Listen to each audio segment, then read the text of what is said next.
2021 году Украина, оказывается, предложит новые шаги по урегулированию конфликта на Донбассе. Об этом заявил глава украинской делегации в ТКГ Леонид Кравчук. Вот что он сказал.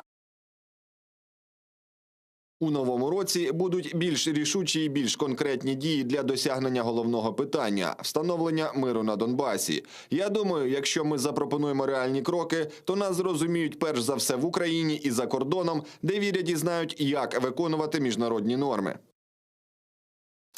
Реальные шаги – это что? Что они сделали на протяжении последних 6 лет, что предложат сейчас, пане Дмитро? Юльсовна, я хотів би єдина репліку шановному колезі. Є помилкове судження про те, що Російська Федерація послабила свої позиції на Кавказі. Мається на увазі, власне, в Вірменії і на Горному Карабасі. Навпаки, Росія отримала 2 додаткові військові бази і фактично присутність безпосередньо на території самого Азербайджану, чого раніше неможливо було навіть уявити.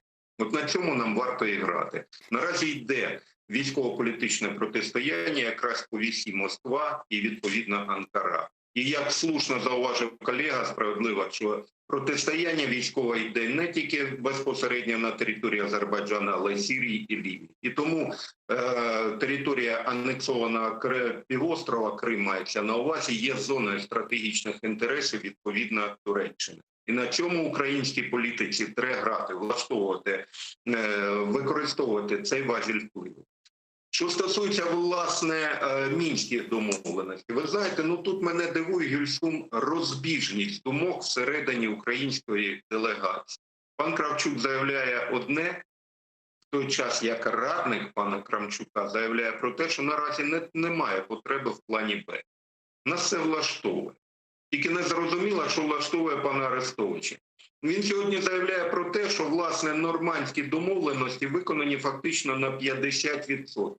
В той час, як посол Росії в Сполучених Штатах заявляє про те, що нормандські домовленості виконані лише в моменті 2 пунктів. Обмін військовополоненими і то частково, і, відповідно, умовне припинення військового протистояння. Поясніть мені, як може бути подібні розбіжності в оцінках ситуації всередині тристоронньої контактної групи, причому розбіжності в оцінках керівника тристоронньої контактної групи і, відповідно, його радника і єдиного голосу цієї тристоронньої контактної групи.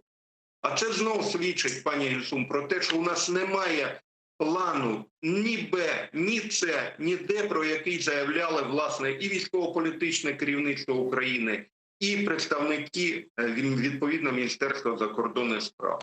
Це крапка. Бытует такое мнение, что как план «Б», возможно, будет предложено введение миротворцев на Донбасс, и, возможно, даже Зеленский инициирует отключение России от международной финансовой системы SWIFT. Пане Валерию, что вы думаете по этому поводу? Это старая сказка, особенно про SWIFT.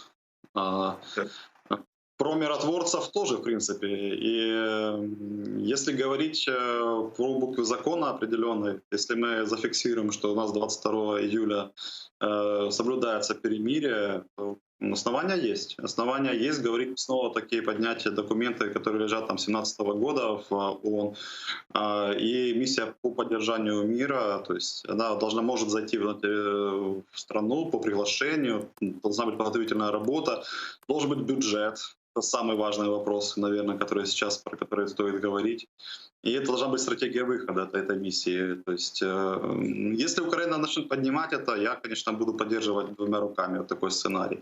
Однако, мне кажется, что вот такая половинчатая модель, которую сейчас исповедует администрация, офис президента и ТКГ, то есть, что у нас в Минске все устраивает, только немножко надо его поменять. Вот гибкость, да, про которую пресловуто говорила Меркель в свое время, я хотел бы верить, что следующий год — это последний год, когда мы будем праздно имплементировать то, что имплементировать нельзя. Формулу Штайнмайера? Имплементировать Минские соглашения так, как там. И формула Штайнмайера — это один из аспектов. Сами Минские соглашения, если их имплементировать шаг за шагом, так, как там написано, как Россия хочет, это гражданская война в Украине. Это минимум.